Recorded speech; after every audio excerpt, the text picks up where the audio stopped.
world of energy is changing. The energy system of the future will be based on sustainable, renewable energy. Innovation and digitalization are changing the way we consume energy. How can decision makers in governments and businesses prepare for the energy transition? Long-term energy scenarios, LTES, can help plan for a low-carbon future by identifying opportunities, potential risks, and cost-effective near-term solutions. IRENA actively supports energy planners through its global LTES network. Governments can share their experience, exchange best practices, and explore the most pressing future trends together with global experts.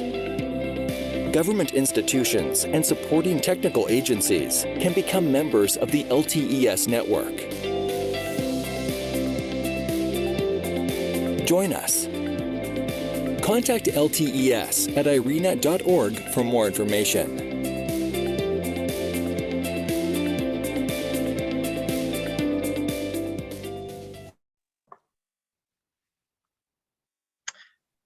Muy buenos días, muy buenas tardes. Good morning, good afternoon, good evening, depending on where you are. Welcome to this fifth session of the virtual seminars.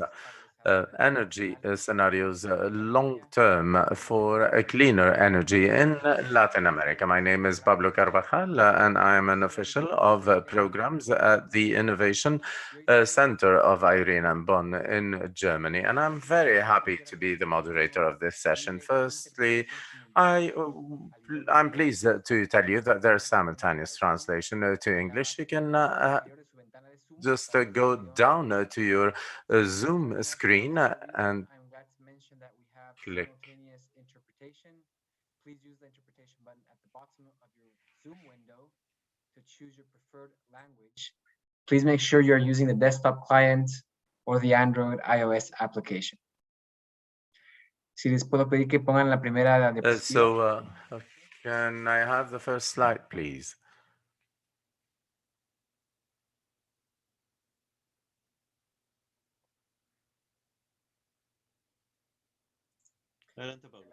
Muchas gracias, Antonio.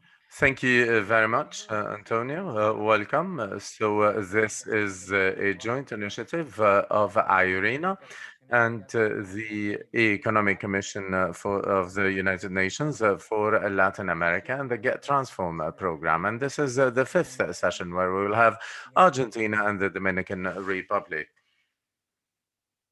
Muchas gracias. La siguiente. Next slide, please.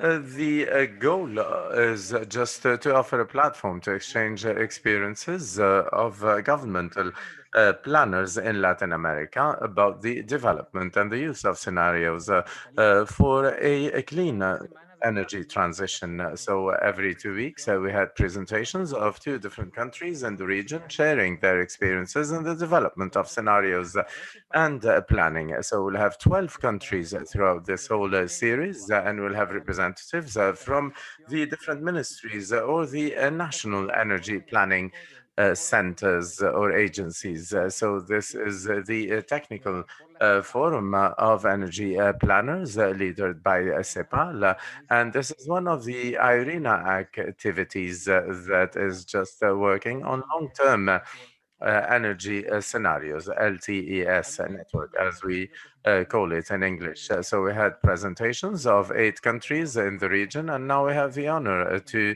have presentations from the Argentinian Republic and the Dominican Republic. So we welcome Rocio Rodriguez, Coordinator of Energy and Climate Change at the Secretariat of Energy, who will be representing Argentina, and Alfonso Rodriguez, Vice Minister of Energy Efficiency, and Edward Veras, Director of the National Commission for Energy, who will be representing the Dominican Republic today. So these 2 countries have moved forward in the use of renewable energies for electricity, and both countries have worked extensively on scenarios in order to have an integrated energy planning in the future. So the objective today is to know the experience of Argentina and the Dominican Republic in energy planning and the use of energy scenarios at long term, and also their plan for renewable energies in the future. So now you can see the agenda for today. We'll start with short welcoming words from the organizers, and then we'll have a segment for the two presentations, and then we'll have a conversation between the moderator and the panelists, and then we'll have a Q&A session and an uh, interactive session. So please have your computers ready. We will use a Zoom application for the questionnaire, and then we'll have you can use the question and answer button throughout the event if you want to ask any question, and also if you want to use the chat function, we'll be very happy also to gather your questions. First, we're going to give the floor to Ruben Contreras from CEPAL. Ruben, you have the floor. Thank you very much, Pablo. I want to thank all of you. All those are here. This activity is extremely important for us. As you know, I want to thank the two speakers today. Without you, it would have been impossible to organize this. Thank you very much for Rocio Rodriguez for being here. I want to thank the Vice Minister Alfonso Rodriguez. And well, basically, you belong to the same family, Rodriguez. And I want to thank the Vice Minister for being here. Having a vice minister here gives us an idea of the importance of these actions that we're undertaking. I want to thank Edward also Veras for being here and for talking about the development of all these different issues that are extremely important for energy transition, and that basically are just playing an important role with this huge change that we lived through COVID. We have said it and we repeat it. The energy sector is absolutely key for the relaunch of our economies to create renewable and sustainable networks is absolutely paramount for the future. So thank you very much, and I give the floor to Pablo. Thank you very much, Ruben, for your words. And now I give the floor to Antonio Levy from GET.transform. Well, thank you very much, Pablo. Thank you very much, Ruben. Besides coordinating the slides, I'm the regional coordinator of GET.transform. I'm here in Santiago de Chile. And I want to thank all those people present and the representatives of Dominican Republic and Argentina to talk about the energy sector in their countries. It's always important to say that the energy transform does not only have to do with energy, but has to do with health, with society, and with the development of our peoples and countries, and that the energy has to do with all the sectors. This is a huge opportunity to see the lessons learned from the different countries in order to be able to exchange the best practices to move forward towards this energy transition in the future. I want to thank both speakers, and thank you very much, Pablo. You get back the floor. Thank you very much, Antonio. We are extremely pleased in IRENA to work with the Economic Commission for Latin America and the Caribbean and with GET.transform. It is very important for multilateral organizations to work all together in order to move towards this energy transformation. Of course, there's a huge deal of experience, and the objective of these meetings is just to learn from the different countries how they are moving forward. Without further ado, we are going to move to the presentation. So we welcome Alfonso Rodriguez, Vice Minister of Energy Efficiency in the Dominican Republic, and Mr. Eduardo Veras, Executive Director of the National Energy Commission in the Dominican Republic. Thank you so much. I give you the floor. Gente, pon el audio. Mute. Aquí me escuchan. Sí, Can you muy bien. hear me? Yes, Mr. Vice Minister, welcome. Good morning, dear friends from Irena, from ECLAC, from GET.transform, to Edward Veras also. Thank you very much for this opportunity. Welcome to our colleague from Argentina also. Our function as a ministry is through this presentation talk to you about the context in the Dominican Republic in terms of the regulatory framework and the planning. And Edward Veras, who is the director of the National Energy Commission, who will be talking about the executive plan in renewable energies in our country. Firstly, I want to say that in Dominican Republic in 2020, we had presidential elections that led to a change of authority. So we have the new president, Ruiz Abinader, and he changed all the energy the cabinet in the Dominican Republic. So the people who started working were just people who were in the private sector, in the development of renewable energies in the 10 past years. And we're just giving a new change, a long-term vision also for the national energy vision. We have to remember that the Dominican Republic was the only Caribbean country that had that closed a 700 megawatt carbon plant. And the effort that we are doing is constructing new plants of 400 megawatts in the past years. That's why I want to thank the president for naming me in order to plan for the future about the energy integration. Because as a country nowadays, we need to have resilient systems, systems that don't depend on fossil fuels, and to reach the carbon neutrality in 2050, which is our sustainable development goal as a member of the United Nations. Our country is just committed to. So, what was the first thing that we started doing got uh, when we started working? So basically, the president promised on the 27th of February in his discourse that he would just give a contract with sovereign guarantees to buy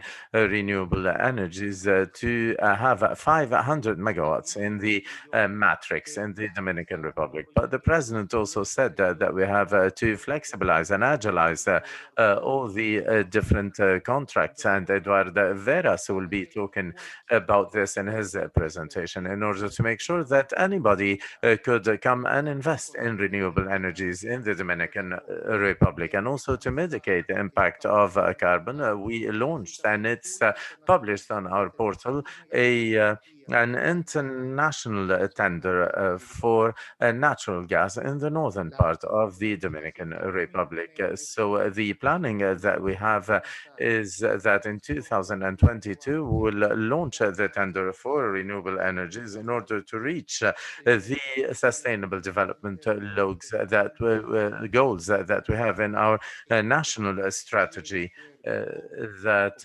is coherent with the engagement that we have with ELADE and with the United Nations to reach 2030 with 20% of renewable energies in our energy matrix and to reach the carbon neutrality in 2050. This is our perspective as a country. This is our mission, our planning, and the National Energy Commission, following the law, is the institution who is in charge of putting in place the National Energy Plan, and they're working in cooperation with the Ministry of Mines and the energy sector under the leadership of Antonio Almonte, the minister. So we have unified all the different criteria, all our vision for the future, and we're all working together. So what is the new vision that we have in the Dominican Republic? What is the climate for investments that we have? And now I'm going to give the floor to Edward Veras, and he'll be talking about what a private investor will have to do following the plan that we have developed in the National Energy Commission in order to invest in renewable energies in the Dominican Republic. Thank you very much, Alfonso. Thank you very much to Irina, Transform, and the Economic Commission for Latin America and the Caribbean for inviting us to talk about the long-term energy planning in our country. Can I have the next slide, please? Thank you very much. Okay, and here we have a scheme where we see the legal framework that generates a structure for markets in 2000, which is the law 125/01, which is our basic law that establishes the regulatory framework and the market structure for the Dominican Republic. And also we had the law 5707, which is the law that creates a scheme of incentives for the development of renewable energy projects.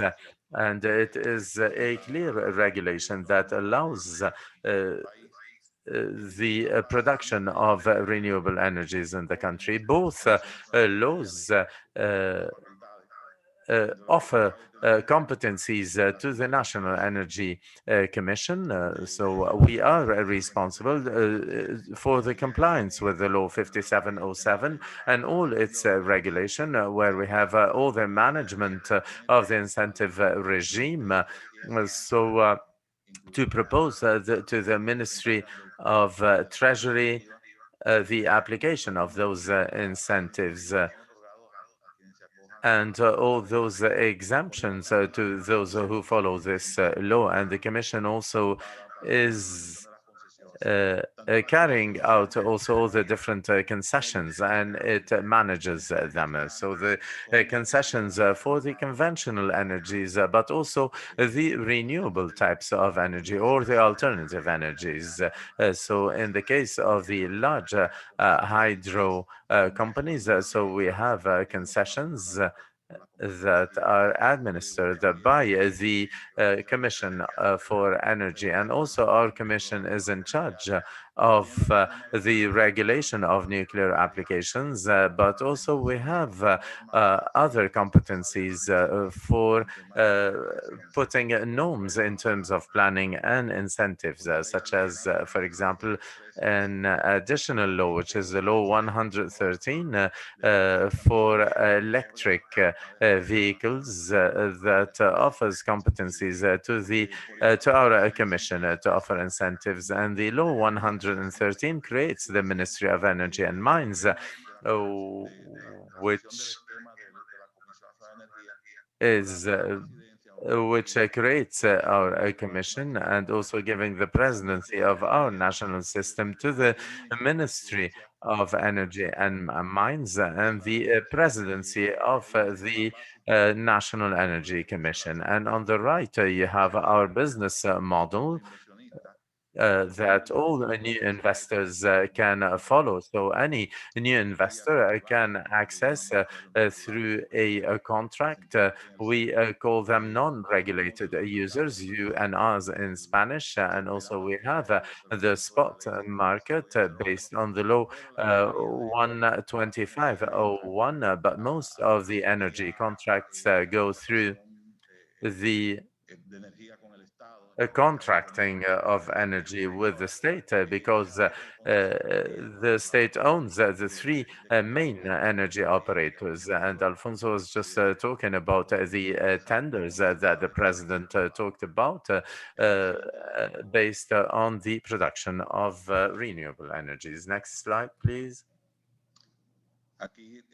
And here you have the scheme of the incentives regimes that we have in the law 5707, that all the companies that adopt this special regime, so these are incentives for the imports of certain types of machinery, and also tax reduction for the transmission. And also we have other incentives that was created in 2020, which is the tax credit, and it is a renewal of the law. And we will also work on new tax incentives. In 2020, there was a tax reform where we had a credit that had a 40% tax incentive in order to allow the penetration of renewable energies. And since 2007, 2008, when this regulation was enforced until 2019, we had 300 million US dollars of incentives that were given for renewable sources. This is a lot taken into account, the quantity of sources that were installed, but this is very little in terms of the scope of the law. So we need to promote the use of the incentives for a higher penetration of renewable energies in our national matrix. Next slide, please. And here we cannot see it very well. This is a scheme of the law 5707 about the different process of granting a concession for renewable energies. So we start with an application for provisional concession, and in 30 days, the National Energy Commission gives an answer, and then we have the approval for this concession, and then this concession has a year and a half to carry out analyses and studies, and also to really apply for a final concession after having all the documentations, all the environmental permits, and all the secondary permits that we have in the law, and the permits that the Energy Commission gives. And then we have the National Energy Commission and the ministry who will be studying the concession. And after 45 days, we will have the study and the recommendations, and then we'll have a parallel mechanisms to really reduce this time of 45 days. And then we have the approval of this application, and it will go to the executive power, the President of the Republic, who will just offer this concession depending on the advice of the National Energy Commission. And then we'll have the process of the building of the electric plant, and then we have another national process, which is the interconnection process with the superintendent of for electricity in order to start the production of electricity. Next slide, please. Next slide, please. And here you have the different percentages. Here we have the simple energy matrix in 2020.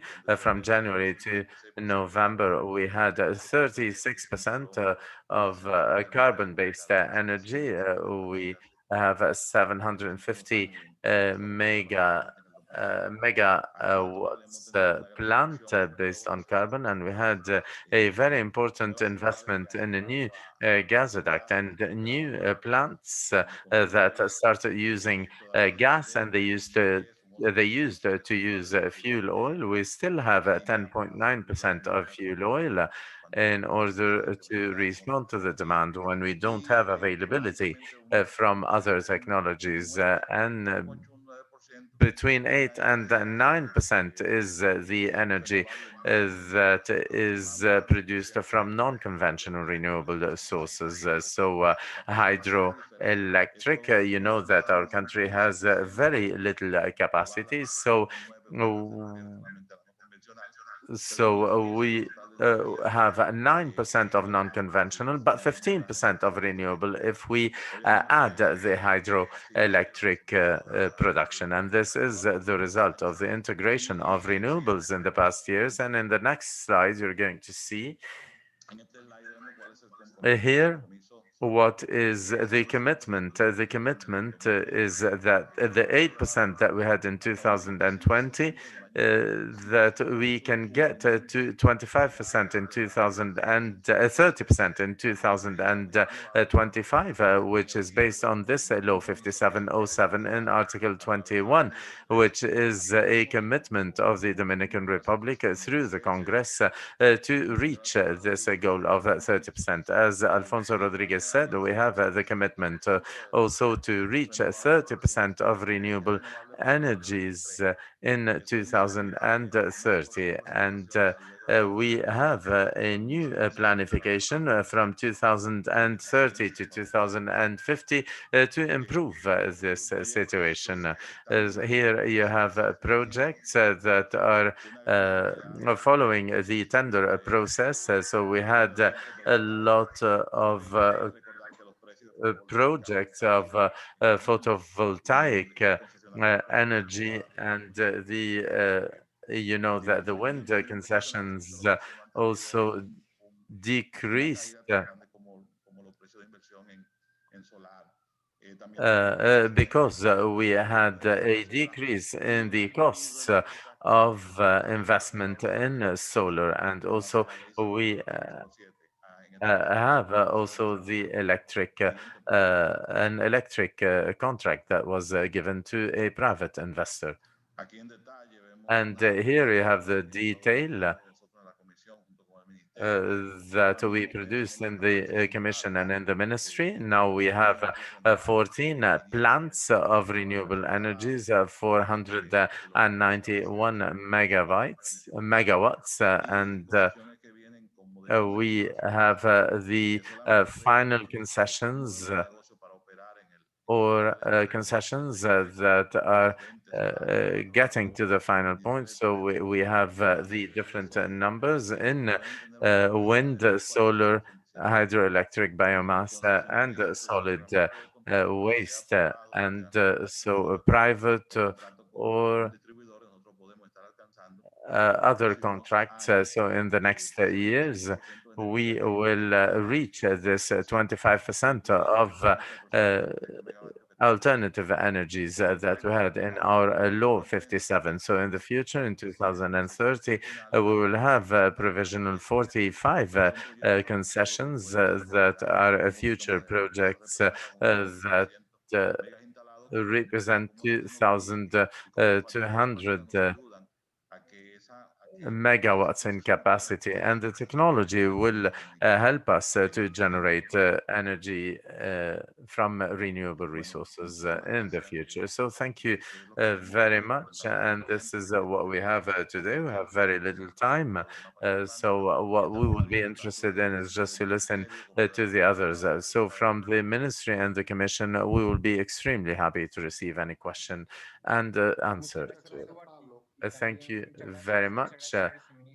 Thank you very much, Mr. Vice Minister Rodriguez. Thank you very much, Edward, for your presentation, the director of the National Energy Commission. So there are some questions, but we'll keep them to after the second presentation, because we will have a debate with the moderator. So we're going to give the floor to our next presentation. We're going to give the floor to Rocio Rodriguez, coordinator for climate change and energy in the Secretariat for Energy in Argentina. Rocio, welcome. Thank you very much, Pablo, for this invite to participate and for your introduction. Thanks on behalf of Argentina, of the Secretariat of Energy, for this invite to participate in this seminar of energy planners. Thanks to all my colleagues and for the previous presentation. And the idea with my presentation is to tell you about the energy transition process in Argentina and how are we thinking about the long-term scenarios, in which areas are we working and what are the challenges ahead. Next, please. Well, I'll start with a summary of the background, and then I will go into a little detail. As you well know, this is a continuous work that we are doing in modeling and in developing energy scenarios for the year 2030 for our national energy planning. The Secretary of Energy makes part of the scenarios platform, has been working in this area for the last years. So we have wide experience in the technical proposal of concepts and in the development of these scenarios. On the other hand, the energy scenario makes part of the energy scenarios platform, as I said, which is an intersectorial initiative by the Center for Energy Regulatory Activity Studies, CEARI, of the University of Buenos Aires, the Technological Institute of Buenos Aires, the Avina Foundation, and the United Nations Development Program. This is a very interesting work that we're doing. The scenario builders propose the scenario that they see for the year 2030. This has been reviewed on a regular basis throughout the years. Also, consultation is done. And interestingly, there are many different points of view and ideas about the profiling of the best scenarios. Also, I should mention, as a background, that the Energy Secretariat makes part of the National Cabinet of Climate Change, so we call it, which is a key actor in the development of the NDC in Argentina and also in the long-term strategy development, sectorial plans also, and the agenda this year includes the long-term strategy based upon the Paris Agreement and on the commitment we have engaged with. So this agenda for climate change is driving the energy planning in Argentina. It has to be long-term and it has to be aimed at reducing emissions. So this is the background I wanted to give you. So we have, as I said, a lot of experience in the development of energy scenarios for the long term. In the last exercise we did, a number of scenarios were presented. Scenarios have been improved indeed. And here, with this slide, I'm showing you two scenarios mainly, existing policies on the left and active policies on the right, including energy efficiency policies. And other scenarios have been added, including active policies, where we had an electrification scenario and a gasification scenario, more use of gas, considering the use of energy resources coming from natural gas, mainly from non-conventional reservoirs that Argentina has and can exploit. So that's why we have these series of scenarios, new scenarios, suggesting scenarios of the sort, what would happen if we do this or that? If scenarios. Also, we have considered oil production and price scenarios based upon the baseline scenarios, middle prices or high price scenarios. Also considering the territory of Argentina and the different rates of consumption of energy, also considering heating demand, the number of households with gas connections, also considering the growth of the automobile park, the wide extension of the territory. That's why the automobile park is so important.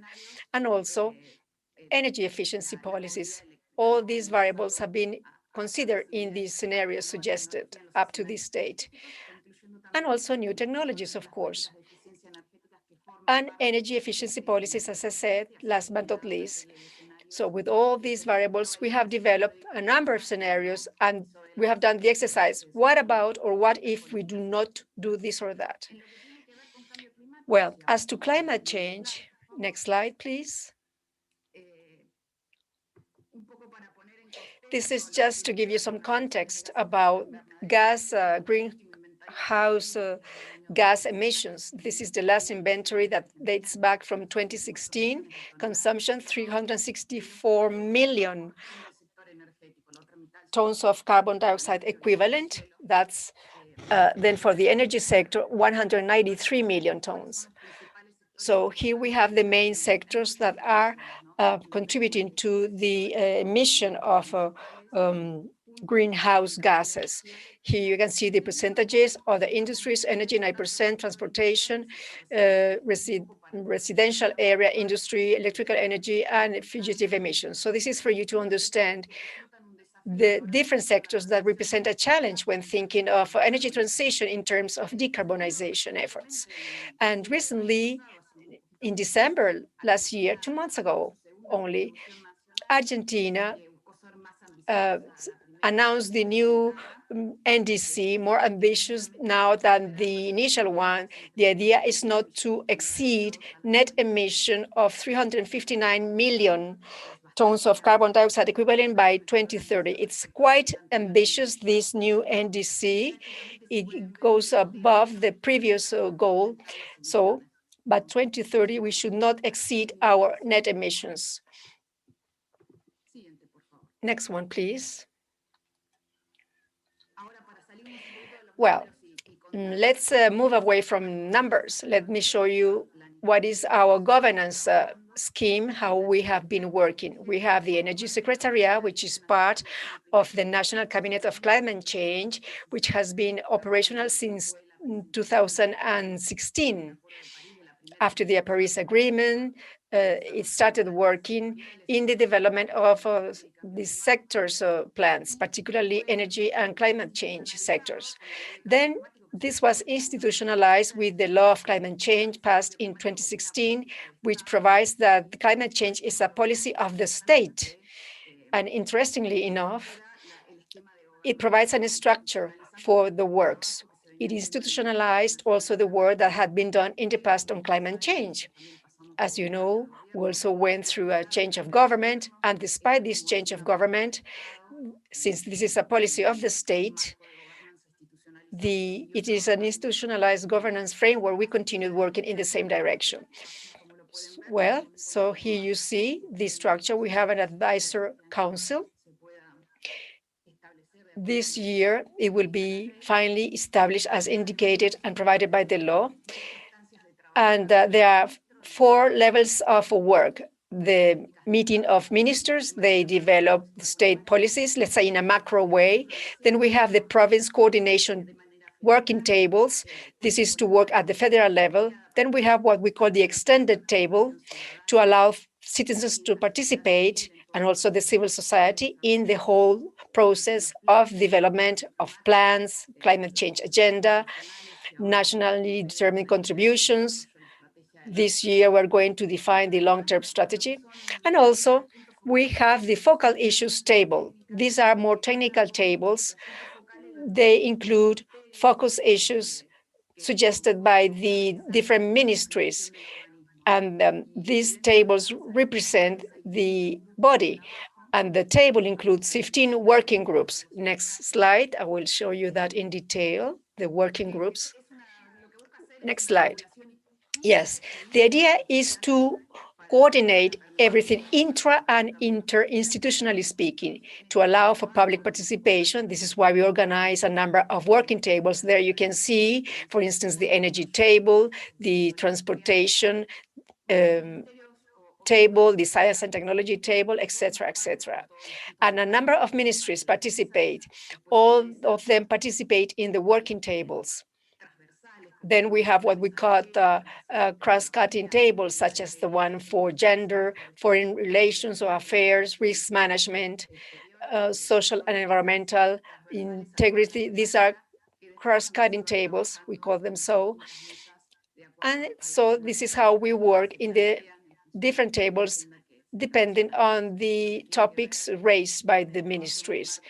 And this has to do also with the work done internationally on climate change. So we have our NDC, the goals defined, and this year the purpose is to work on the long-term strategy, as I have just said, and that is where we are now. Now, moving on to the next slide, please. I'd like to show you more history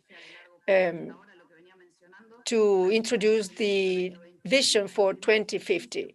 Well, the first exercise we did, thinking of a vision 2050, was what we called a shared vision, towards a shared vision of energy transition in Argentina by 2050. The idea was to mainstream the civil society so that they would participate in the development of our energy scenarios.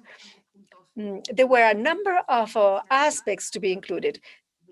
And the purpose of this initiative was to provide a forum for an intersectoral dialogue in order to reach agreement about the vision towards energy transition in Argentina towards 2050. The dialogue process was called by the Secretariat of Energy, and it was led by the Executive Committee of the Energy Scenarios Platform in Argentina. And we used a backcasting approach in this dialogue process, meaning think of the desired situation for Argentina in 2050 and then think about the transition goals. That was our approach. Next slide, please. I'll show you there the transition process and the initiatives conducted to involve the civil society. This included the participation of over 23 institutions, the academia, NGOs, the General Labor Central Body, representatives of consumers, of the energy industry, experts in the subject matter experts, also former ministers of energy, and they held a number of meetings throughout the year and discussed their conclusions based upon defined pillars and objectives and transition energy goals. So the pillars are here. You can see them on the blue arrow graph, and the objectives as well. Here. Well, here are the pillars.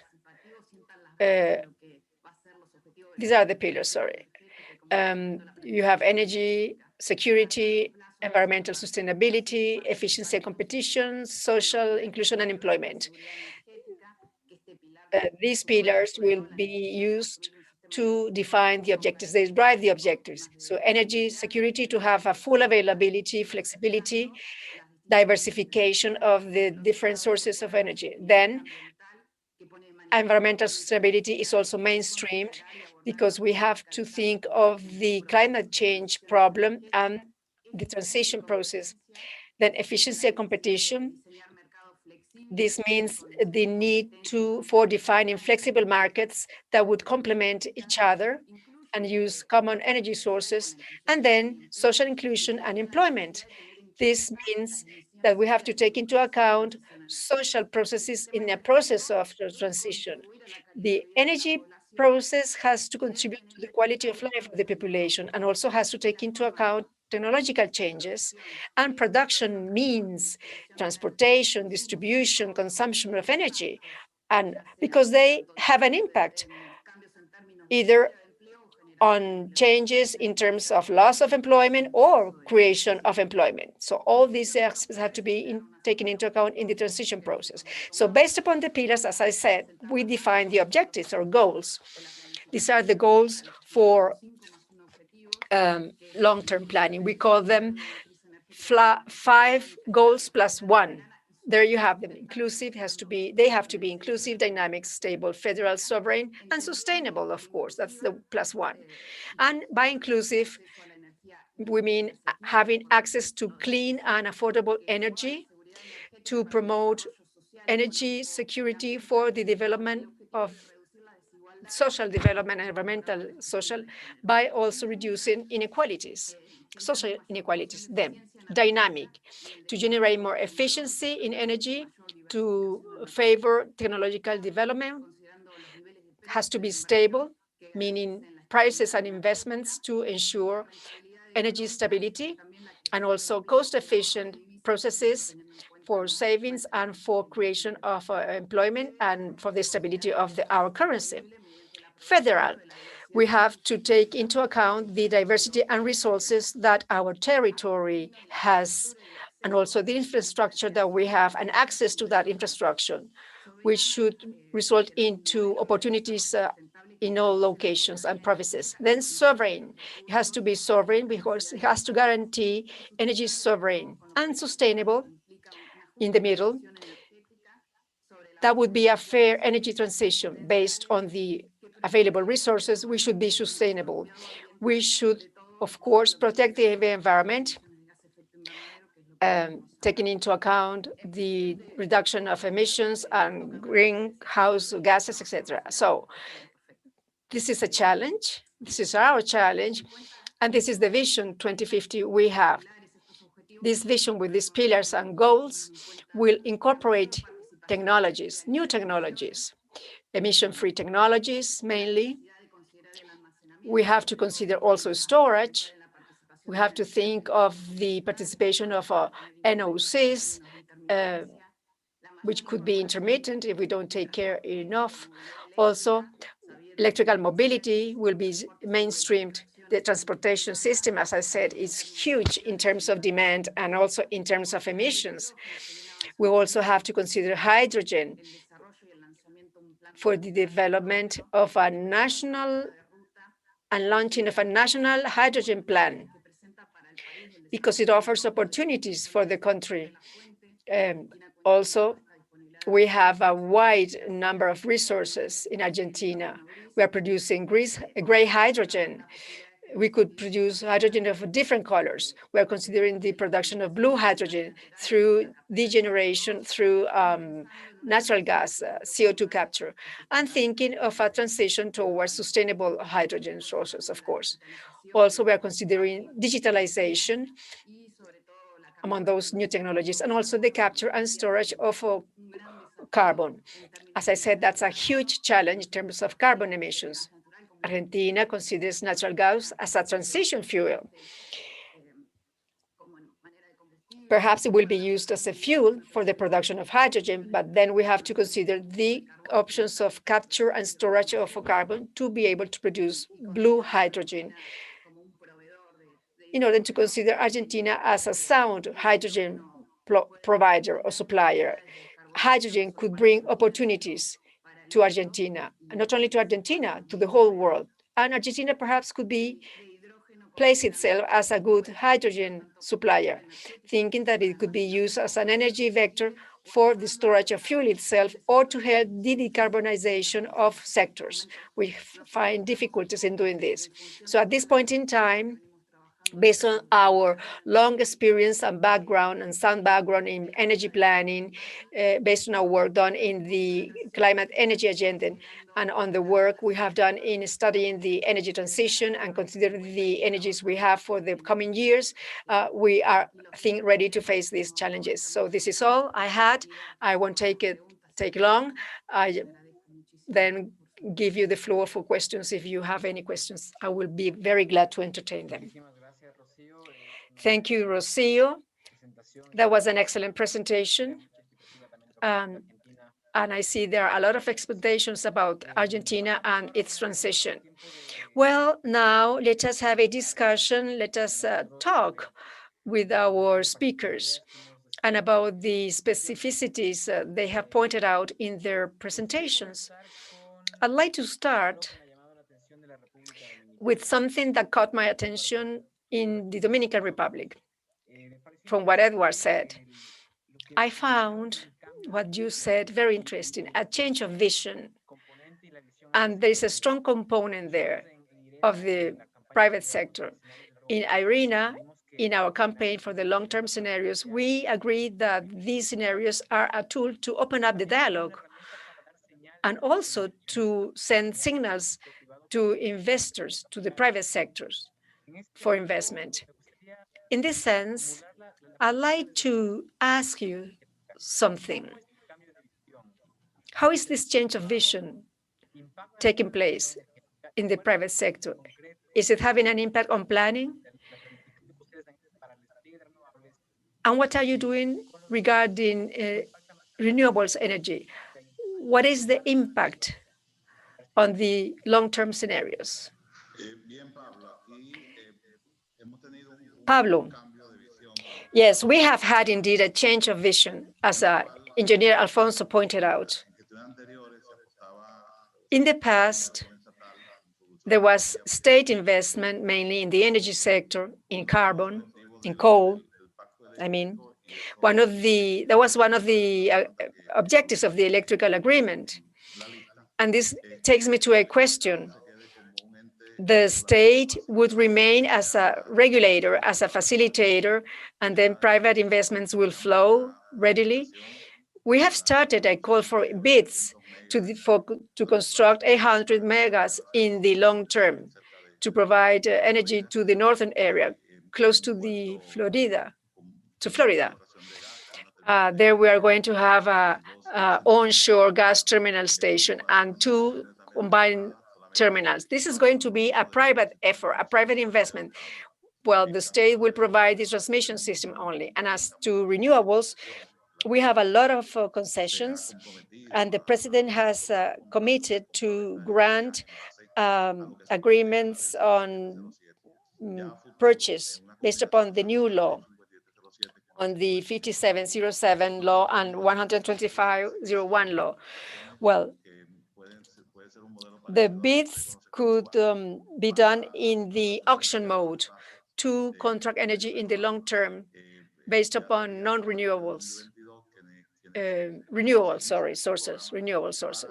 In 2022, we are planning to start that program to start private investment. Of course, we have to maintain the incentive system, not those that we suggested in 2017 and with the prices of the renewables that date back to 2017. But we do have to keep an incentive system so that private investment will be attracted. Something interesting under the law 5707 is that the energy is moving towards a special system or regime where there will be preferences given by the coordination body based upon the general law of electricity. This means that any new investment coming in on natural gas, for instance, will not displace a renewable plant, for instance, already existing. Thank you, Edward, for your response. And quickly now, Rocio.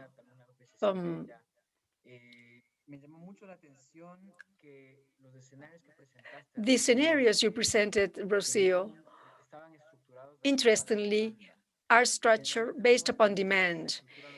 Usually, we see the scenarios are based or structured based on the offer. Many models are based upon the optimization of the offer of energy. So this caught my attention, particularly electrification scenarios versus gasification scenarios.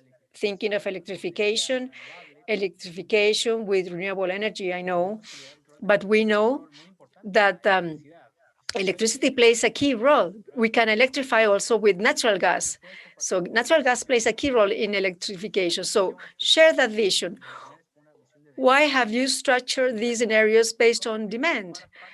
And what about this competition, gasification versus electrification? Thank you. Thank you for your question. Scenarios are not necessarily based on demand. Of course, demand drives the way you are going to generate energy. That graph was intended just to show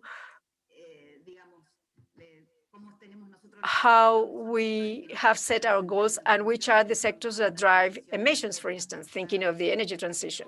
But clearly enough, we know how scenarios are doing, they're based on offer.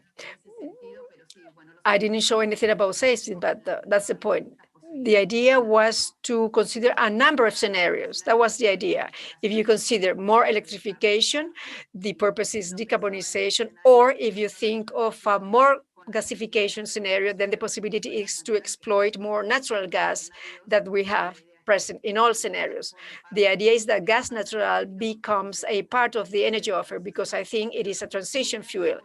But the idea is that this includes active policies for the development and industrialization of gas. We have the use of LNG in transportation. We want increased use of LNG. That would be the trend scenario, and also the electrification scenario that includes not only emission-free energies, but also natural gas as a key transition fuel. Rocío, based on your answer, in the 2050 vision exercise, there is already an identification of the new technologies in mind. There is a constellation of new technologies, I see, that could cause disruption as to how we use energy.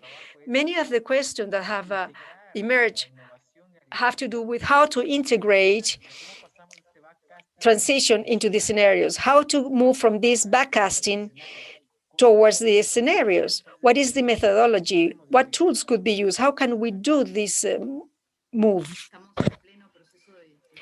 We are in the process of discussing precisely that. That's the point at which we're now, how to integrate that into these scenarios.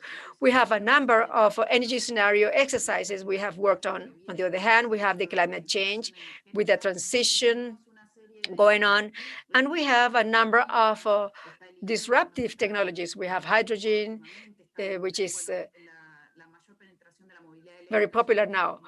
We have electrical mobility, and there are other technologies that are being under consideration, that are being studied. We are considering their dimensions, not only for decarbonization, but also their costs and opportunities that they could bring to the country. So I'm not able to answer to that question because we're just in the process now. Thank you, Rocío. Well, it's good that you are in that process now. We will be waiting to hear about you again. And going back to Edward, I have an additional question for you from your presentation. You showed a very ambitious scenarios. I guess you said under the law 5707. My question, how did you define that goal of 25%? Did you develop scenarios to define the goal, or was it a matter of consensus with the stakeholders in the sector? What was the role that the scenarios played in defining that goal or any other of the goals that you listed? Well, that goal matches international engagements of our country with the bodies that are asking for carbon emission reduction. One agreement is the Paris Agreement, 25% was mentioned there. Then the COX,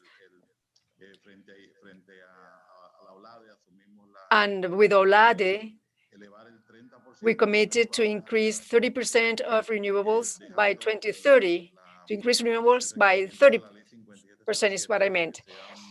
And under the law 707, it should be 25% by that year.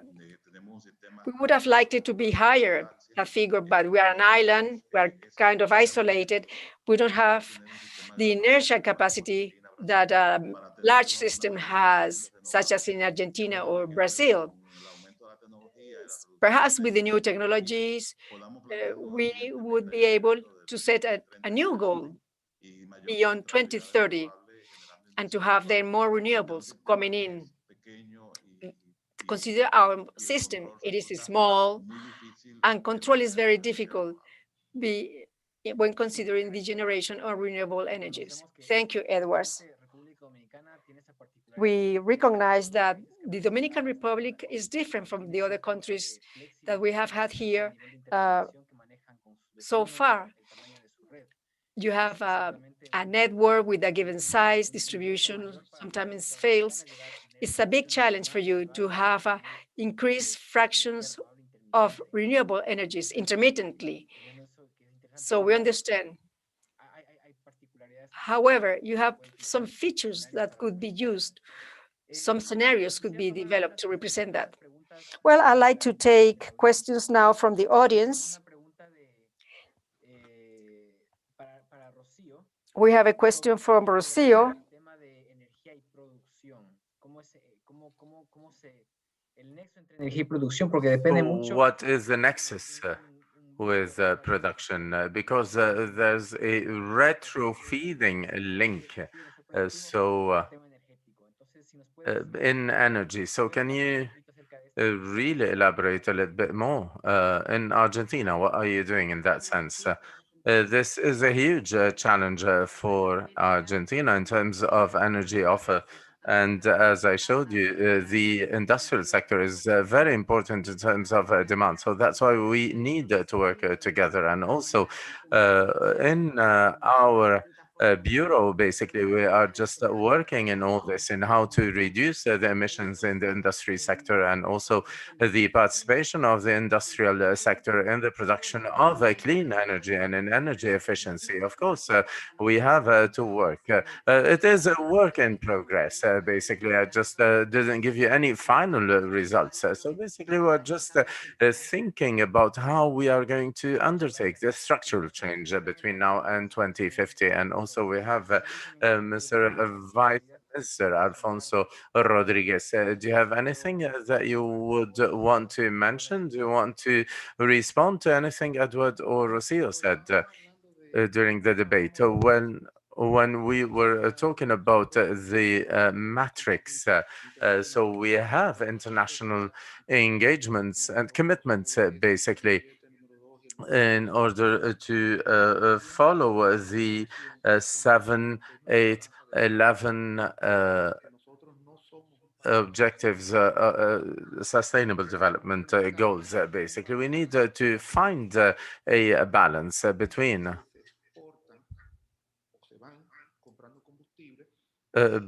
our the fuel that we have to buy and also the self-production capacity. So there was a question about our incentives. Were these maybe excessive? And I believe that they were not excessive for our economy because through these incentives basically were just designated to kilowatts that were not imported from outside. So this is a macroeconomical evaluation that we had carried out for the Dominican Republic in that sense. Yes, it is very clear there in terms of the goals that you mentioned, Mr. Vice Minister.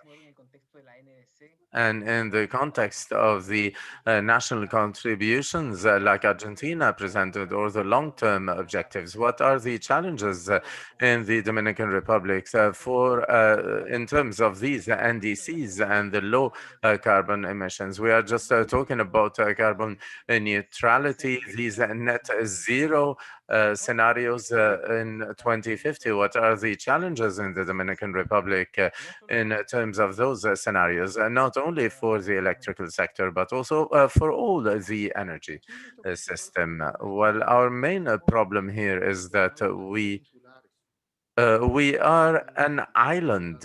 And at the difference of other countries, we are also in the eye of the hurricane. So our problem is a problem of infrastructure. We would like to develop a smart grid that will allow us to distribute energy at a large scale. But we have to take into account that our basic energy source is not as flexible to reach this type of penetration. And also, the problem is that we are in the eye of the hurricanes. Just a couple of years ago, Puerto Rico, who are just our neighbors, for 9 months did not have any electricity. We had hurricanes category 4, and we were capable of reestablishing all our energy sector in less than 20 days. It's one of the main challenges that we have, and that's why we basically did not think of the carbon neutrality in terms of electricity production. We try to really adopt a planning system that we're elaborating with the National Commission to see how we can develop the smart grids, because we cannot establish in the places where we have the highest level of consumption, a higher concentration of and distributed energy. Because if we have a hurricane, we'll lose a huge part of our distributed energy capacity. It is a geographical problem that obliges us to plan where to establish the production centers to avoid to have a concentration in one point, because if we are hit by a hurricane, this will affect us a lot, and also at an industrial level in terms of fuel. So the more we can decrease the cost of the electricity production, we'll be migrating towards a direct consumption, so basically like fuel oil moving to natural gas, which is what we are doing in the Dominican Republic in order to mitigate this type of impact. Thank you very much, Mr. Vice Minister. And as you have a vast experience in the private sector, you participated in most of the renewable energies development in the Dominican Republic. So how do you see the role of private stakeholders in your scenarios in reaching your targets? So basically in the planning that your government is making in order to reach your goals, what would be the role of the private sector there? The private sector in energy in the Dominican Republic was very participative since 2001, when we carried out a massive reform of the private sector. So we all the generators were just built by the private sector. It was the private sector that started investing in the production of renewables, and it was very useful. And even the huge disruption that the private sector suffered, it was when the state could modified the law in 2012 to build the Punta Catalina electrical plant. And that was the first time in history, and that made a turning point in the Dominican Republic of mistrust in the energy sector. But now with the new position of the government is not going to go back to invest in the generation. And this plant in Punta Catalina, we will keep it, because we cannot just destroy something that we have. We're going to keep it, but we are not going to invest one single cent in the electricity generation. So all the investors regained trust, and they went back to the rhythm that they had lost in the 8 past years. And we had very good opinions from the private sector, because everybody was just waiting to see the government if it wanted to keep on investing, because in the peak is 2.2 kilowatts. So if the government creates a plant of 700 megawatts in coal,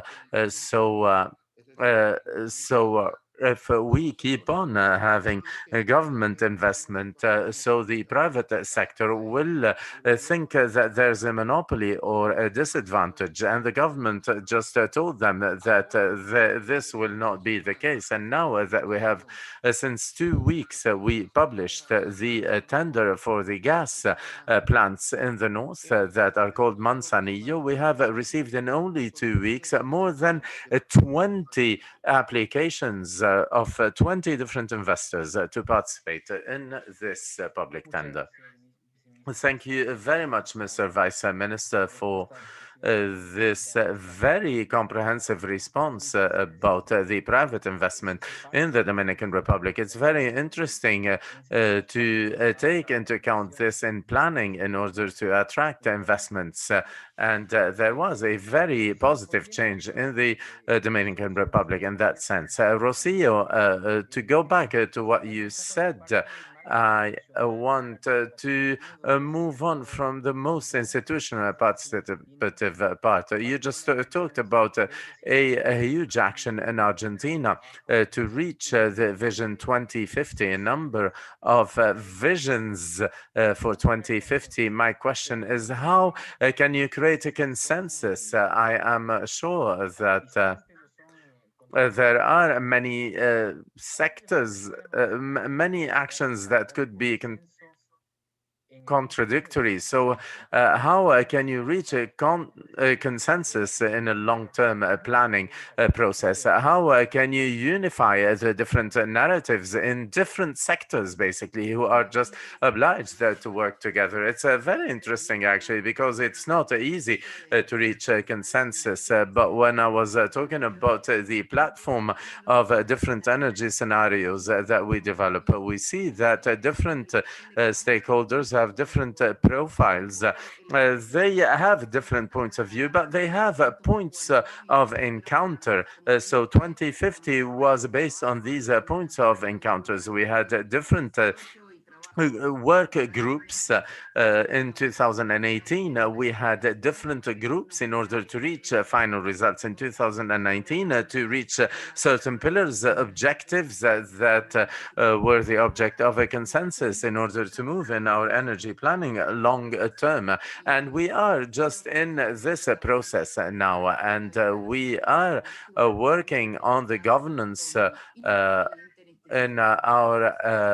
in our organization in order to make sure that there is a coordination between the different organizations and to allow the citizens' participation in order to fabricate this long-term consensus for energy planning. To go back, for example, when there is a vision in certain sectors who say that we need to use the natural resource in natural gas and or others who think that we need only to invest in batteries and in renewable energies. So how can you conciliate between both visions? And I like what you said, scenarioists, who are the experts in creating scenarios. It's a way of a profession. This is the first time that I hear this word, scenarists. Experts in drawing scenarios. So we had a presentation from Colombia a few weeks ago that said the scenarios are not to reach a consensus. They're just to analyze the governance of the sector in the future and to debate. So how do you see this? It's very interesting what you talked about, these different work groups. The work that we carried out was this exercise to see what are the points of agreement and points of disagreement. So basically, we focus more on the points of agreements in order to move forward. In terms of 2050, we did not just fix objectives or a scenario, but a certain series of pillars and scenarios that would be the base of energy planning that will have to be based on to start working. So we were based on these objectives and pillars that were the base of our energy policy. So these were the starting points of our work, and we are in the middle of the process. So we are not at the end. I cannot tell you that in 2050 everything will be solved. We are in the heart of the process. We're just using everything that we have developed, the capacities to develop energy scenarios from the government through the citizens' participation. That was very important. So we worked on 2030, 2050 also, and the last time that we worked on the long-term energy planning was 2050, where we were agreed on a certain series of pillars and objectives in order to move forward based on them. And this is what we're doing now. Thank you so much, Rocio. And I wanted to just make a comment that is also a question to both representatives. You talked about the consensus. What we saw is that in the different scenarios, we have identified that there are certain characteristics or certain features that are features of the clean energy transition. So my question is, what are these features that you identified as absolutely indispensable that you consider for the clean energy transition and for your planning? So we see that Argentina is carrying out the backcasting the climate energy planning, and the Dominican Republic is just respecting its commitments in terms of NDCs, the Paris Agreement in terms of the use of renewables. So what are the winning decisions? For example, if, how to say it? These actions will be no regret actions. So anything that we do, we need to be based on this technology, because all the scenarios just lead to this technology. Is there any consensus on a certain technology? For example, hydrogen could be disruptive, but PV and hydro could be yes or no. So I would like to hear the point of view of Dominican Republic and Argentina. What are the consensus about these technologies that have a consensus that they're 100% sure that they have a very interesting capacity, they have enough experience there. So what are the characteristics and the features that these technologies need to have in order to reach a consensus for the future, long term? Well, in terms of technologies, we don't have a legal limitation to accept a technology or another, but accepting the new technologies depend on the proposals. If there's a proposition of using wind, well, the immense majority, I would say 70%, are solar contracts. So we're going to accept this. Of course, we have a limitation that I said before, which is the use of the fossil energies in during the night and the lack of resources. And we need to have also extra regulations that accept the use of the batteries. So what is the cost of these batteries? They need to be accepted by the market and in order to supply the demand and the peak hours. And of course, we are just open to accept batteries in wind sectors or PV plants also. And also we are proposing to have new regulations for other types of energy generation, such as hydrogen, that we still don't have in a structural manner. We don't have any dossier in this sense. And also in terms of thermal, solar, or offshore wind. So we have many opportunities also to accept these technologies in the future, but it's not still the case now. Well, thank you very much, Mr. Vice Minister. Do you have any ideas about the energy transition features for the Dominican Republic? Well, now, this is not our main goal. When we authorize a concession, it needs to be economically viable, which means that we cannot buy a kilowatt hour that is extremely expensive beyond the conventional energy. Why? Because we're just given a tax incentive to the concession, but also we are in the route of the hurricanes, so we cannot allow ourselves that all the project be concentrated in one area in the country. And this limits us in terms of the fact that most of our solar production is in the south of the island, but we have a wind route that goes from the south to the island to the north of the island. So we have applications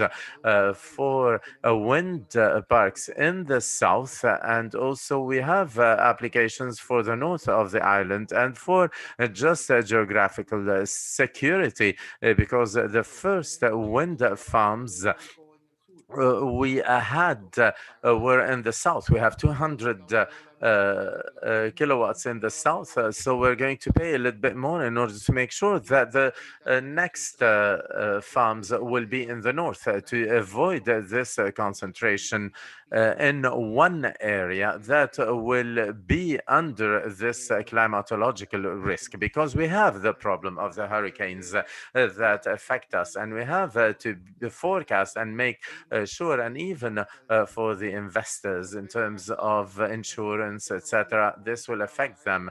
And as to go back to the different technologies, as Edward said, we don't have any legal limitation to accept one technology or another. And now, for example, we have proposals in storage. If you generate a business model, an economic model, we can assess it and we can accept it. Until now, nobody just offered us a proposal that is economically viable in order to really have an application for a concession of a renewable plant that would function 24 hours. We did not have any application in that sense. The only renewable energy plant that functions 24 hours is a biomass plant that is called San Pedro Bioenergy that uses the sugar cane. And this plant is compensated due to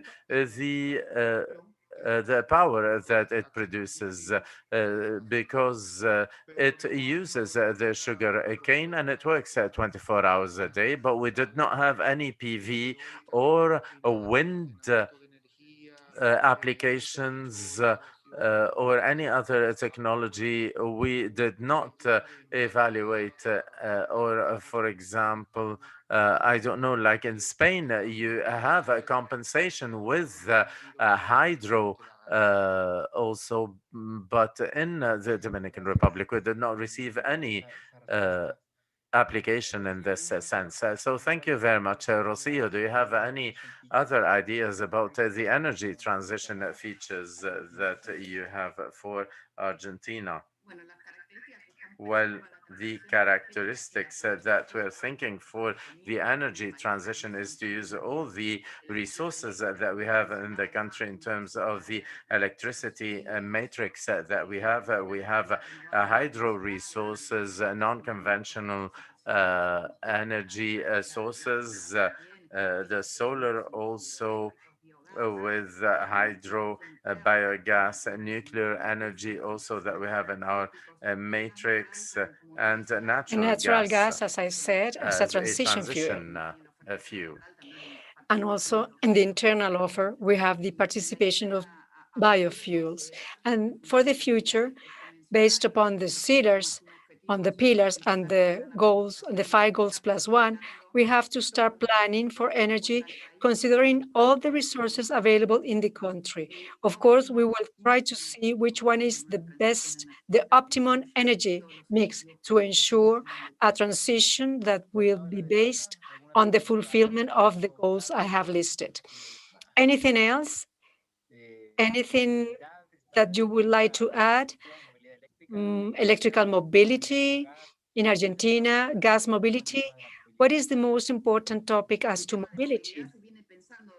Well, mobility, we are thinking which would be the best mix based upon each need. On the side of demand, we have to work on energy efficiency, also in transportation. We have a smart transportation system similar to the one that they have in the United States. And also, we are thinking of electrical mobility. There is this project going on. The project recently, when the Congress session started, he mentioned that we should be working in that direction. So there is a portfolio of possibilities. There is biofuel, as I mentioned, and also they are also assessing the possibility of a gasification in the area of transportation. Thank you, Rocio. We will conclude with this our discussion and question period. I'd like to thank you, Alfonso, Pablo, Rocio, Edward, for your presentations. And before we end, some announcements to the audience. This slide, yes. We will hold a new session on Wednesday, April the 14th at 12 at noon in Santiago time, we will have Mexico and possibly Peru as well. We would like to hear what they're doing as to the long-term scenarios. Another one, another slide. Yes. Well, here are the organizers. We have ECLAC, IRENA, and GET.transform. Next. And this is just for the regional planners who are watching us today. Please join the LTES network of IRENA, the Long-Term Energy Scenario Network. I think Argentina is not a member yet, so please join us. There you have the requirements to be a national institution with established practices in energy planning and scenario development, to participate and be active in the network, and also to share information, to participate in events, etc. We have been working for 3 years already in this network. It is growing and it is quite relevant for the region. So you're invited to join us. If energy planner from any country who is not a member yet wants to join us, just send an email and we can start discussing your admission. As I said, to be a member, the countries have to be members. The official bodies of the countries have to be members, or agencies who support scenarios development. Well, we only have 1 minute to end this session. I would like to thank all the participants to have joined us today. Thanks to the panel members, and I hope you have enjoyed the discussion. See you again, and have a good afternoon, day, or night.